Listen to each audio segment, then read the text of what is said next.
Il m'a mis à cœur de vous parler de la relation personnelle que nous devons avoir avec lui. C'est pourquoi le thème de mon partage s'intitule « Crée et ou développe ton intimité avec Dieu ».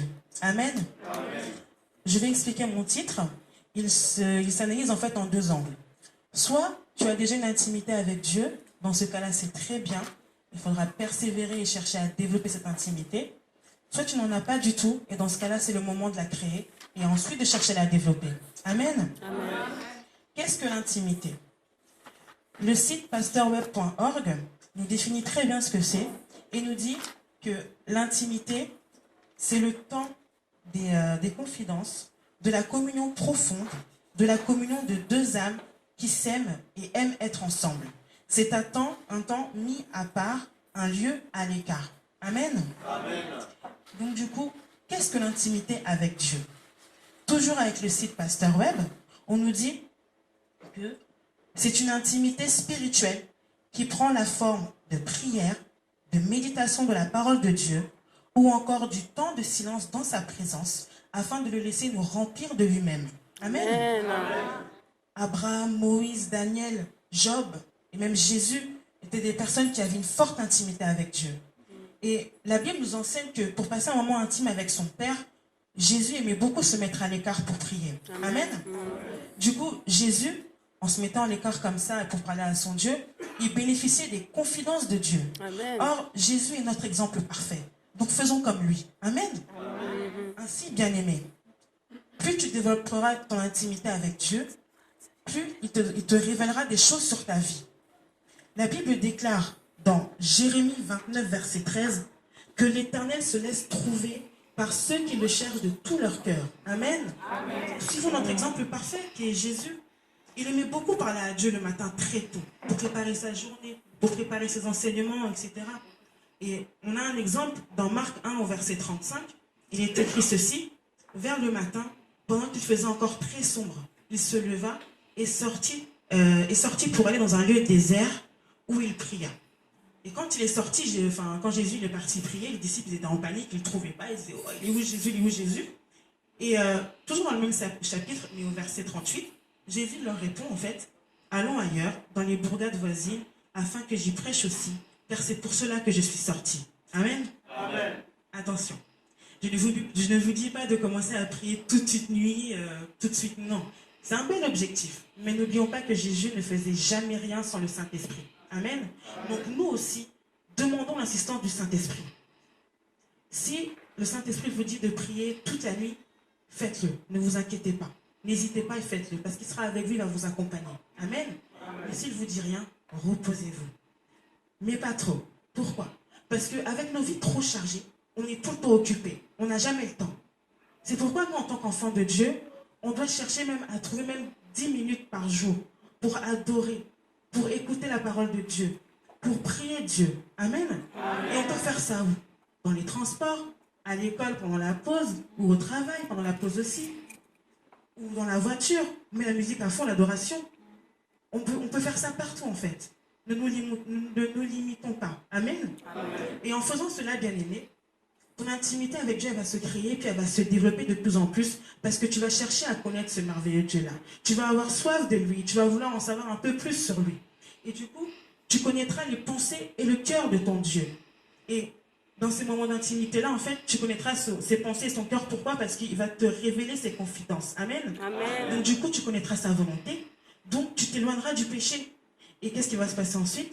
Tu ne rateras plus tes bénédictions, puisque comme tu connais sa volonté et que tu sais que Jésus, il veut que ce qu'il y a de meilleur pour toi, amen, du coup, tu vas seulement suivre le chemin parfait qu'il a tracé pour toi, sans hésiter, sans douter, et en étant sûr que bonheur et réussite s'en suivront. Amen, amen, amen. Remettons-nous en question, bien frères et sœurs. Quand nous avons un projet et que nous voulons acheter une voiture ou une maison ou même faire des courses, on demande l'avis de madame, on demande l'avis de monsieur, de papa ou de maman, mais est-ce qu'on consulte Dieu? Quand nous cuisinons, quand nous soupons, Dieu veut aussi être avec nous. Il frappe à notre porte. Dans Apocalypse 3, verset 20, il est écrit ceci: voici, je me tiens à la porte et je frappe. Si quelqu'un, il n'a pas dit tout le monde, juste quelqu'un, pas toute la table, juste quelqu'un, entend ma voix et ouvre la porte, j'entrerai chez lui, je souperai avec lui et lui avec moi. Alléluia. Comment il frappe à notre porte? Il frappe comme ça. Ma fille, prie pour le plat que tu prépares, pour que je t'aide à bien l'assaisonner. Mais il nous parle dans notre cœur. Mais nous, comment on répond? On répond par la flemme. Il peut aussi nous parler comme ça. Mon fils, ma fille, priez pour votre repas. Invitez-moi à manger avec vous. Jésus, il frappe dans notre cœur. Il est même des fois devant la fenêtre. Il nous dit, hé, je suis là. Moi aussi, je suis content. Moi aussi, je suis heureux. Je vous ai protégé. Vous allez bien manger ce soir. Invitez-moi. Mais nous, on ne le calcule pas. Qu'est-ce qu'on répond? Ah, c'est pas grave. On priera après. Toliakaka. C'est rien. Surtout ça. Non. Toliakaka. Non. Dieu n'est pas seulement là que pour nous protéger. Il veut être notre ami. Il veut partager. Il veut tout partager avec nous. Amen. Il veut être là dans les bons comme dans les mauvais moments. Amen. Amen. Quand tu veux sortir, demande à Dieu. Mon Dieu, j'envisage d'aller à cet endroit. Est-ce ta volonté? S'il répond positivement, ok. Enchaîne. Mon Dieu, je pars à cet endroit. Je vais m'habiller comme ça. Est-ce que ça te convient? Il va te parler. Soit il va t'inspirer directement, soit il va te parler à travers ta mère, ton père, ou une personne de confiance qui est dans ta vie. Mais il va te parler. Mais s'il te dit non, ne pars pas. Ne te prends pas la tête. Reste chez toi. Parce que tu ne sais pas ce qui t'attendait là-bas. Amen. Amen. Autre chose. Cessons de glorifier le diable en nous focalisant constamment sur nos problèmes. Parce que c'est ce que le diable, il aime en fait. Il aime nous enterrer sur des tas de problèmes. Pour qu'on oublie Dieu. On oublie notre relation personnelle avec Dieu. Et on réduit Dieu au statut de régleur de problèmes. Et on ne l'appelle que pour ça. Et un des buts principaux du diable, c'est de détruire l'intimité d'un enfant de Dieu avec son père. Amen. Pourquoi? Parce qu'il sait qu'un enfant de Dieu qui a une intimité forte avec son père est très dangereux pour ses plans. Pourquoi? Parce que Dieu va tout lui dire. Dieu va lui révéler tous ses plans. Amen. Amen. Donc, ouvrons les yeux. Amen. Amen. Ouvrons Amen. les yeux. Je vous dis cela pourquoi? Parce que dans la Bible, on nous dit quoi? On nous dit dans Matthieu 17, verset 21, que après avoir chassé un démon, Jésus a dit que 7 sortes de démons ne sortent que par la prière et par le jeûne. Mais il a dit 7 sortes. C'est donc une catégorie, un petit groupe. Ce ne sont pas tous les démons qui ont besoin d'un tel coup de fouet ou d'autant d'attention. Il y en a qui fuient juste quand ils te voient sourire. Il y en a qui fuient juste parce que tu es dans la joie, parce que tu as trop de paix en toi, ils ne peuvent pas t'atteindre. Il y en a qui fuient même parce que tu es rien que par ton indifférence, parce que tu sais déjà que les anges de ton Père se chargent déjà de lui. Amen. Suivons seulement ce que Dieu nous dit de faire. Nos membres du corps pastoral qui sont là pour nous guider, c'est vrai. Ils ont le Saint-Esprit, c'est évident. Mais quand Jésus est monté auprès du Père et qu'il a laissé le Consolateur, il n'a pas laissé à maman Émilie. Il n'a pas laissé que à papa Mapanza. Il nous l'a laissé à nous tous. Donc nous aussi invoquons le Saint-Esprit.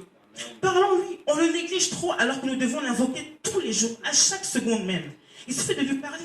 Saint-Esprit, j'ai tel problème, telle situation. Qu'est-ce que je fais? Amen. S'il te dit prie, prie. Et lui-même, il va t'inspirer chaque mot de ta prière. S'il te dit prie et jeûne, vas-y. S'il te dit laisse, je m'en charge. Continue de l'adorer. Amen. Attention.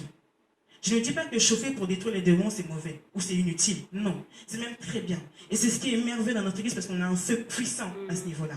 Mais quand il s'agit d'adorer Dieu, on n'y pense pas trop. Pourquoi? Parce qu'on est trop focalisé sur les combats. On est trop focalisé là-dessus. Je suis allée dans une église une fois, il n'y a pas longtemps, où le culte commençait à 8h30. La salle était difficile d'accès. Vraiment, pour y aller, les transports en commun, c'est chaud. Il faut vraiment privilégier la voiture. Mais j'ai vu des mamans qui marchaient. 8h moins 10, elles marchaient avec détermination. Pas de voiture, rien. Elles avançaient, elles étaient déterminées à aller à l'église. Elles marchaient vite, même plus vite que moi. Nous, ici, on commence le culte à 10h en adorant Dieu. Mais à ce moment-là, parfois, les chaises sont vides. Parfois, notre chorale elle est incomplète. Nous avons tous des problèmes, les frères et sœurs.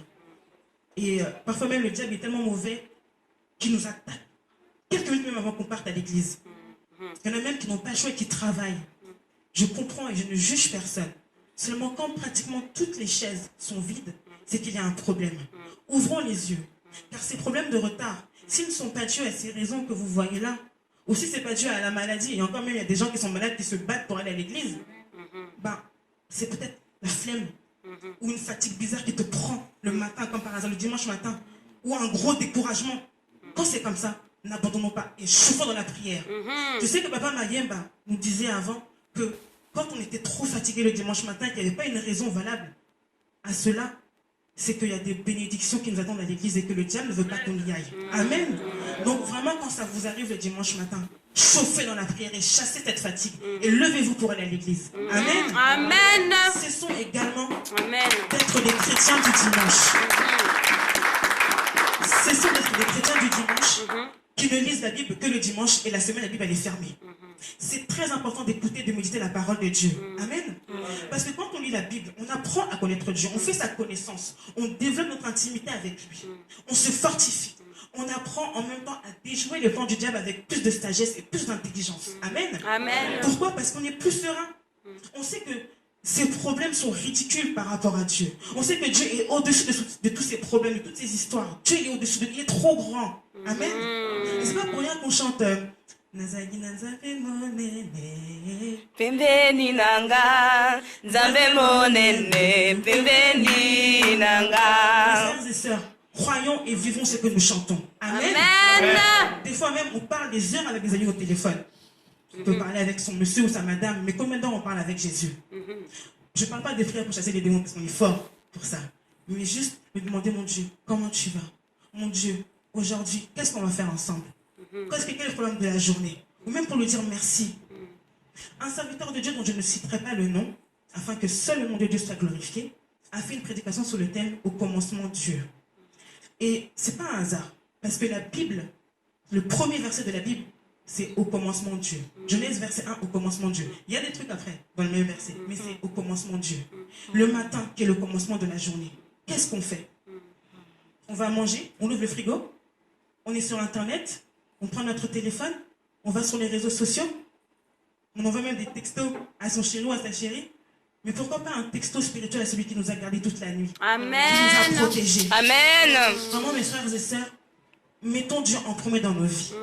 Invitons-le dans notre quotidien. Ne soyons pas des chrétiens du dimanche. Cherchons à connaître ce merveilleux Dieu-là. Amen. Pourquoi? Parce que nos vies, elles seront meilleures. Elles seront légères, elles seront plus simples. Amen. Merci beaucoup de m'avoir écouté. Je vous invite à vous lever, tous ensemble, à vous lever et à adresser une petite prière à votre Dieu. Dans cette prière-là, mes bien-aimés, ne parlez pas de vos problèmes. Focalisez-vous juste sur votre relation avec votre Dieu. Invitez-le à partager votre quotidien avec vous. Invitez-le à prendre la place qui lui est due dans votre cœur. Invitez-le vraiment à vous parler. Demandez-lui comment l'adorer, comment l'aimer, comment lui être agréable. Demandez-lui, mon Dieu, comment je peux faire pour que tu sois aussi fier de moi que tu as été de Job? Amen. Amen. Prions.